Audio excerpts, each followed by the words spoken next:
Olá, tudo bem? Na nossa aula de hoje, nós vamos falar sobre o pensamento do filósofo Michel Foucault, um filósofo dos mais importantes da nossa era, essa era da modernidade que nós vivemos. Por isso, eu peço a sua atenção. Alguns temas você já pode ter visto das nossas aulas ao longo do ano, ou mesmo em algum ano anterior de filosofia, mas é sempre bom retomar e a gente conversar sobre esses assuntos. Então, é o tema da nossa aula, Pensamento de Foucault. Foucault, filósofo que viveu, infelizmente, pouco tempo, morreu no ano de 84. Ele foi professor também na Universidade de Sorbonne, se não me engano, na França. E entre as suas obras nós temos algumas que estão aí na tela. O objetivo da filosofia de Foucault era desenvolver um método de investigação histórica filosófica, tendo como ponto de partida na sua pesquisa as mudanças no comportamento ocorrido na Idade Moderna, sobretudo nas instituições prisionais e nos hospícios.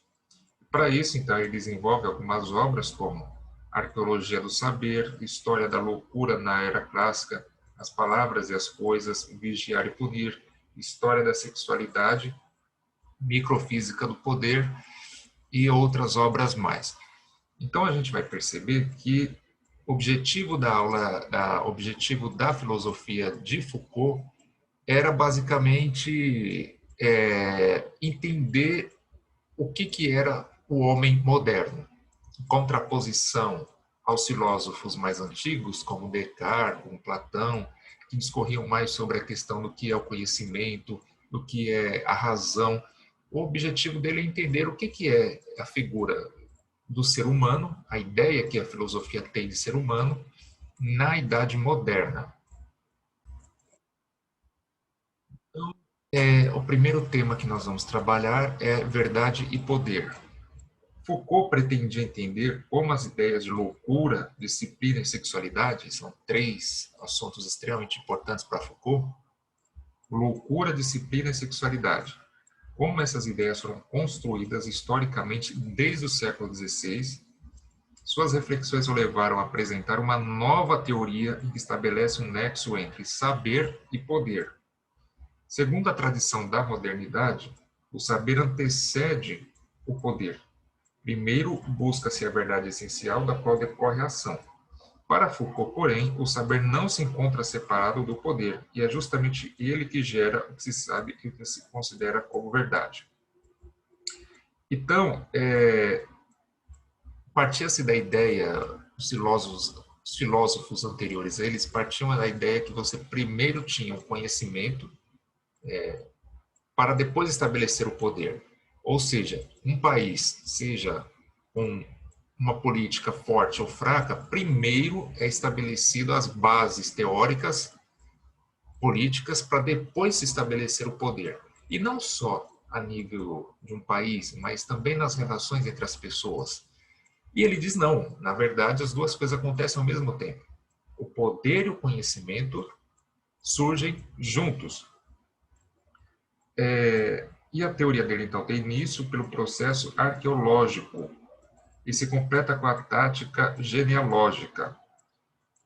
Ou seja, ele vai estabelecer então, como a gente vai ver no próximo slide, uma arqueologia, que é justamente estudar o começo, como é que foi que surgiu a princípio essas ideias. Então agora precisa entender essa ideia que ele tem de que o homem é uma invenção que tem a ver com o que acabamos de falar sobre a questão da arqueologia. Então veja só, Foucault concentrou-se no modo como o nosso discurso, ou seja, a maneira pela qual a gente fala, a gente se comunica, é formado por um conjunto de regras em grande parte inconscientes, fixadas pela condição histórica em que nos encontramos. Ou seja, coisas nas quais a gente acredita, ou as gírias e o modo que a gente fala, as coisas nas quais nós temos certeza, tudo isso não passa de construções da nossa época, do nosso contexto. Não é coisas que sempre foram assim. E a gente muitas das vezes fala e prega certas verdades sem refletir se de fato aquilo é verdadeiro ou não. Então, o que julgamos como senso comum, aqui ele dá um exemplo, né? O que julgamos como senso comum, por trás do modo como pensamos e falamos sobre o mundo, é, de fato, moldado por regras e condições. No entanto, essas regras mudam ao longo do tempo e, por consequência, também nossos discursos. Por isso, por essa razão, uma arqueologia é necessária para desenterrar tanto os limites quanto as condições do modo como as pessoas pensavam e falavam sobre o mundo em tempos antigos. Não podemos olhar para os conceitos usados no presente, como natureza humana, e supor que eles são de algum modo eternos e tudo o que necessitamos de uma história das ideias para traçar sua genealogia. Para Foucault, é simplesmente errado supor que nossas ideias atuais possam ser aplicadas de maneira útil a qualquer ponto prévio da história. As maneiras como usamos as palavras homem, humanidade, natureza humana, acreditava Foucault, são exemplos disso. Ou seja, o que é o ser humano? Essa é uma pergunta importante. Filosoficamente, existem várias respostas. Só que o que significa ser humano, qual a natureza do ser humano, era uma coisa para Platão, há 2000 anos atrás, era uma outra coisa bem diferente para Descartes, 500 anos atrás, e para nós, hoje em dia, o que é ser humano? Então, essa definição, ela muda com o tempo, ela não é sempre a mesma. Não é como, por exemplo, a gente pensar no caso da matemática. O que é um quadrado? Um quadrado é uma figura de 4 lados iguais. Isso é nos dias de hoje, mas também era há 2000 anos atrás.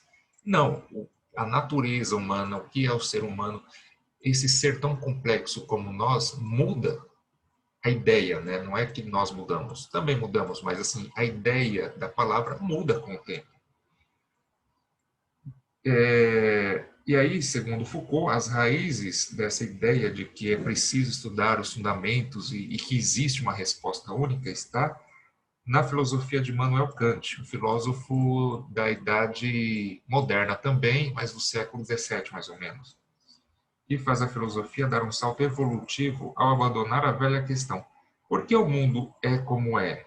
Para fazer a pergunta: por que vemos o mundo do modo como vemos? Ou seja, já não é mais importante, como se fazia antigamente, perguntar por que o mundo é do jeito que é, porque isso partiria da ideia de que nós somos o ponto fixo. Nós estabeleceremos a verdade do que o mundo é. Quando, na verdade, a gente precisa olhar no espelho, entender o que é que nós somos. Se a gente conseguir entender quem nós somos, então poderemos dizer o que é o mundo, qual o significado do mundo para nós. Supomos a ideia de que o ser humano como fundamental e imutável, mas ela é de fato apenas uma invenção recente. Então, Foucault vai dizer que a ideia de pensar o que é o ser humano é uma ideia recente. Nas palavras dele, o homem não é nem o mais antigo, nem o mais constante problema que tem desafiado o conhecimento humano. Mas ele pensar o que é o ser humano, quem nós somos, é uma ideia nova, é uma invenção, entre aspas, recente. Então, o homem é uma invenção, que é o título desse slide, não é, não é uma literação, quer dizer, não, ele não está dizendo no sentido literal que nós somos inventados, não é isso. É no sentido figurado, que o conceito, a definição do que é o homem é uma coisa que nós todo dia pensamos e filosofamos sobre o que é ser humano. Então, por aí, então, ele já muda um pouco o paradigma da filosofia do que era no passado, por exemplo. Outro ponto muito da filosofia de Michel Foucault é o tema da disciplina. Disciplina no sentido de agir de uma maneira disciplinada, de agir de uma maneira obediente. Foucault diz o seguinte: desde sempre o ser humano agiu com certa obediência, agiu impondo regras a si mesmo ou a outras pessoas. Ocorre que, desde a Revolução Industrial, quando então começam a surgir as grandes indústrias, é que o ser humano passou a viver numa sociedade inteiramente disciplinar, em que você tem regras, tanto na sua casa, quanto no trabalho, quanto em todas as instituições das quais você faz parte ou que você vai, você tem regras sendo aplicadas. E você deve obedecê-las, do contrário, você tem sempre punição. Qual é o grande ponto aqui, o grande ponto negativo disso? Porque lembremos, qual é o objetivo da filosofia de Foucault? Fazer uma genealogia do homem moderno, do ser humano da atualidade. Para ele fazer isso, então ele tem um trecho de um dos textos dele que ele diz o seguinte: a disciplina fabrica corpos submissos e exercitados, corpos dóceis. A disciplina aumenta a força do corpo, em termos de lucro e utilidade, e diminui essas mesmas forças em termos políticos de obediência. Ou seja, diante de governos autoritários, diante de uma certa situação de constrangimento, ou mesmo de uma situação revoltante, degradante, que uma pessoa passa, por que essa pessoa não se revolta? Por que as pessoas não se revoltam diante de alguma injustiça, por exemplo? Porque as pessoas foram, segundo Foucault, docilizadas. Docilizadas no sentido de que os corpos dela, a maneira pela qual ela age, foi tornada de uma maneira dócil, ou seja, fácil. A pessoa foi acalmada pelo sistema que nós vivemos. Porque você vive sob um monte de regras. Diferente de um escravo, por exemplo, que ele faz, seja o que ele gosta, seja o que ele não gosta, ele tem que fazer, porque ele vai tomar uma surra se ele não fizer, então ele tem medo de tomar uma surra.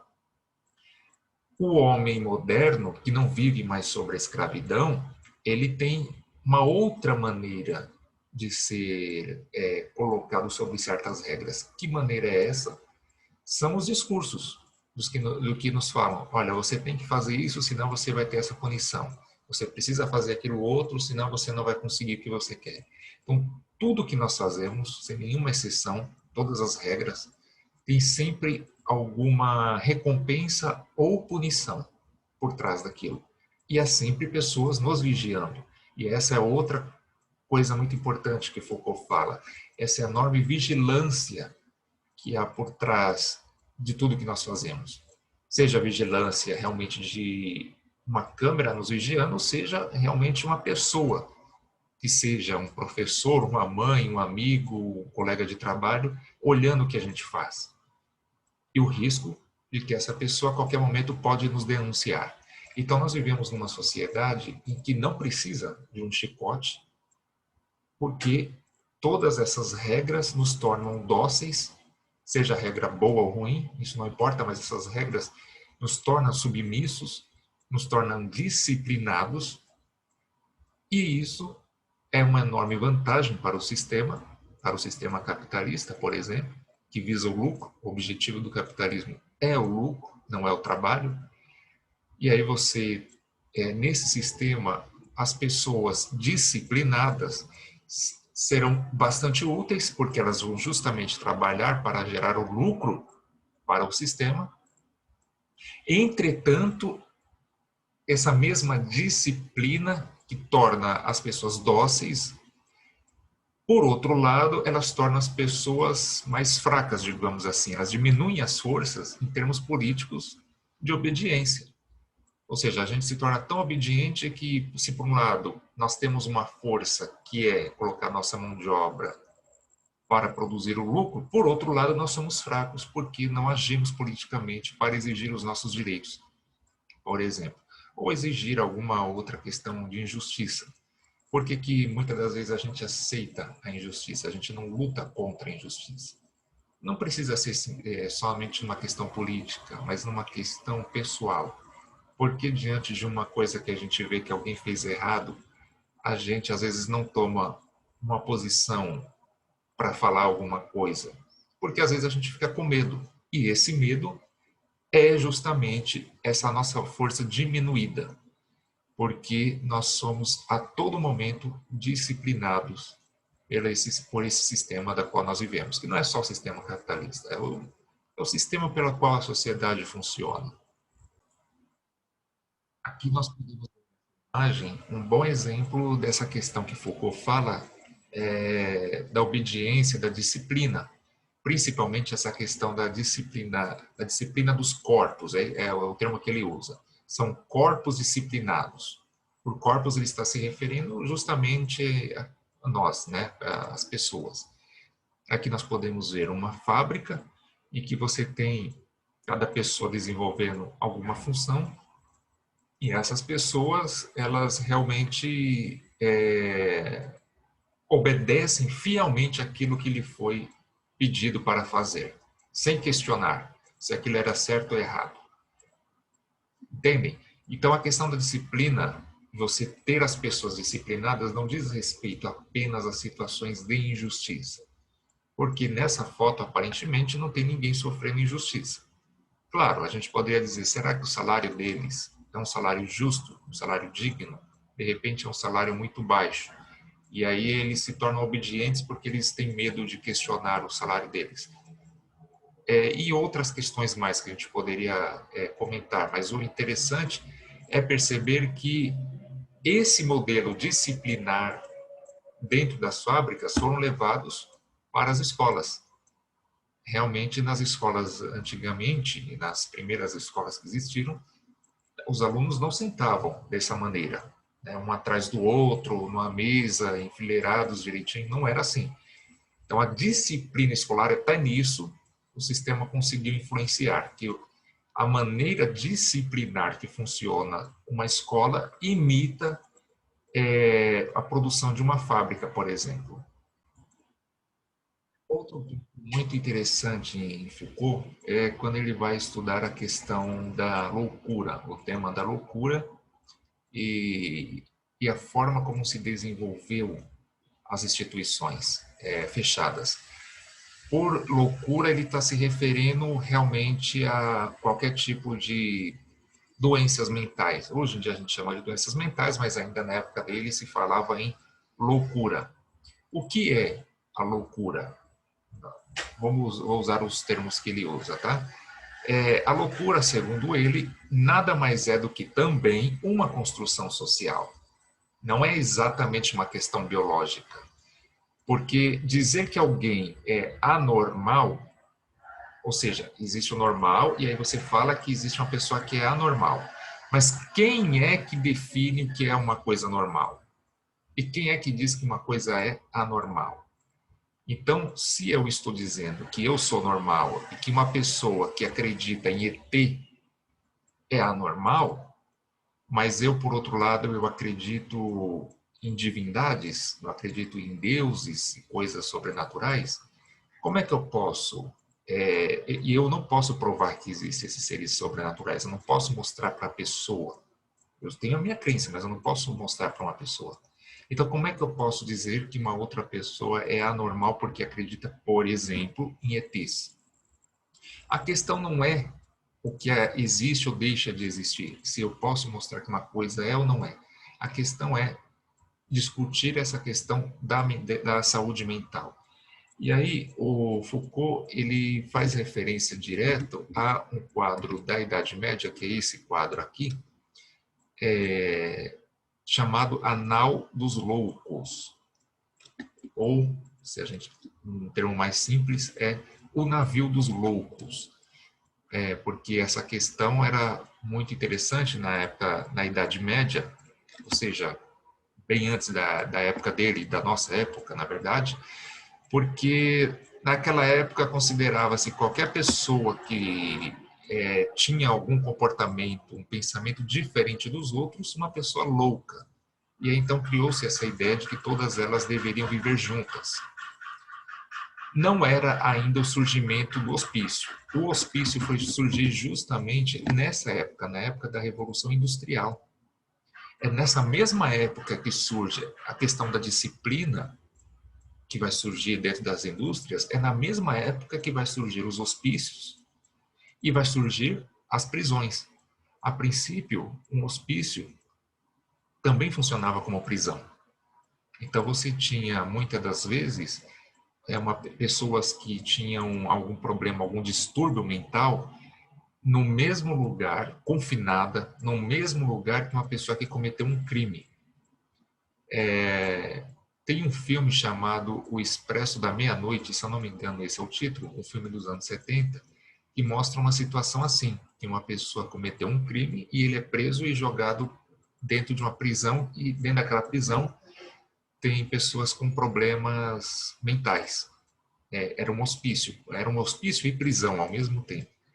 Então, esse era o objetivo da modernidade, você separar pessoas que eram obedientes, pessoas disciplinadas, que viviam na sociedade, estavam dentro das indústrias, e aqueles que eram anormais, eram considerados anormais, ficavam confinados em outros espaços.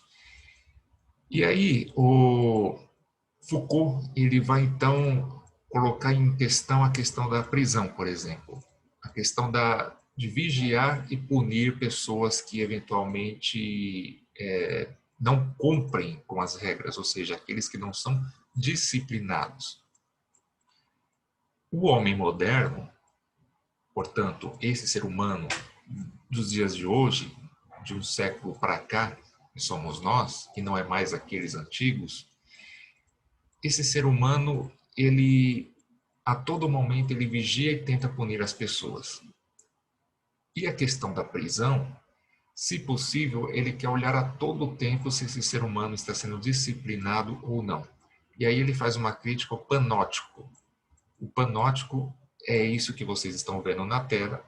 É teoricamente foi projetada uma prisão em que você tinha no centro da prisão a guarda do vigia e a prisão ela é circular. Então em volta você tem as celas e no centro você tem o vigia olhando todo mundo, o que cada um está fazendo. Foucault diz o seguinte: essa teoria ela foi levada a sério na sociedade moderna para todo mundo. A todo momento as pessoas estão sendo vigiadas. Não interessa se você cometeu um crime ou não. Não interessa se você é considerado anormal ou não. Você a todo momento é vigiado. Veja, Foucault morreu nos anos 80. Naquela época a internet ainda estava surgindo, ainda era uma coisa pouco usada.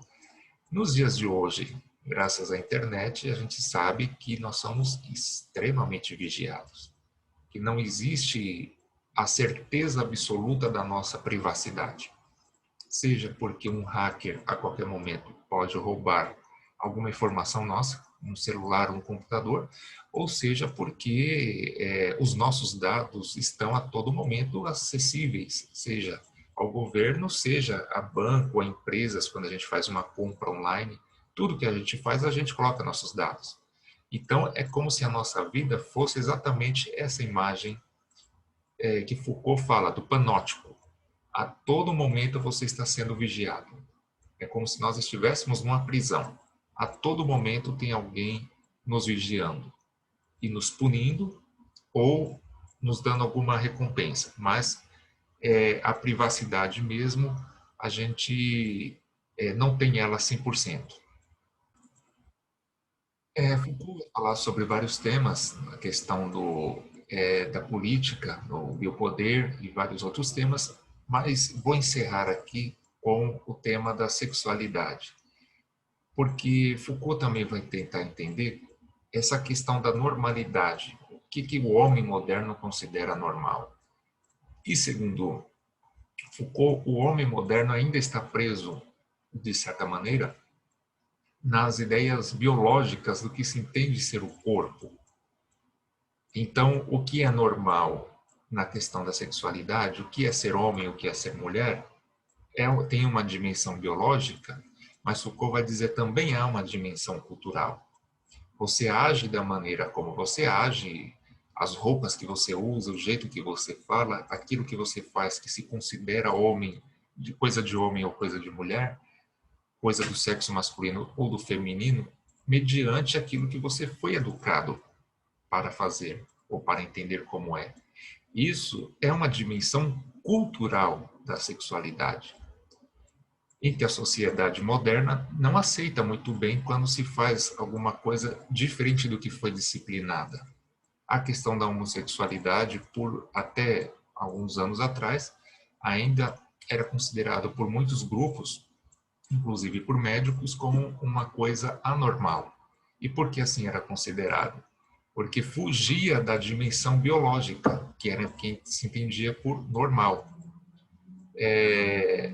Alguns, na verdade, cientistas que já no começo do século XIX, na verdade no começo do século XX, tentaram elaborar uma ciência chamada eugenia, que era a ideia de construção de um ser humano perfeito, em que nele não haveria qualquer tipo de problemas físicos ou mentais e nem desvio sexual, porque a sexualidade era entendida como um padrão de normalidade. Qualquer coisa que foge disso, dessa normalidade, então, deve ser descartada.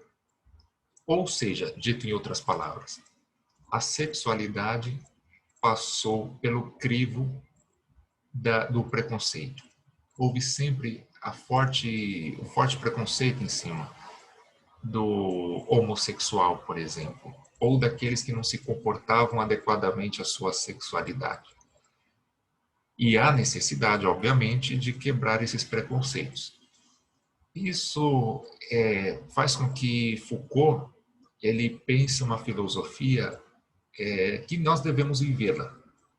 Ou seja, aquilo que nós pensamos, que nós refletimos, o que é ser o ser humano, um ser humano sem preconceitos, respeitador, que valoriza os valores da democracia e do respeito ao próximo, esses ideais de ser humano, nós devemos construir em nós, antes de tentar, de alguma maneira, falar que outras pessoas estão fazendo errado ou devem fazer desse ou daquele outro jeito.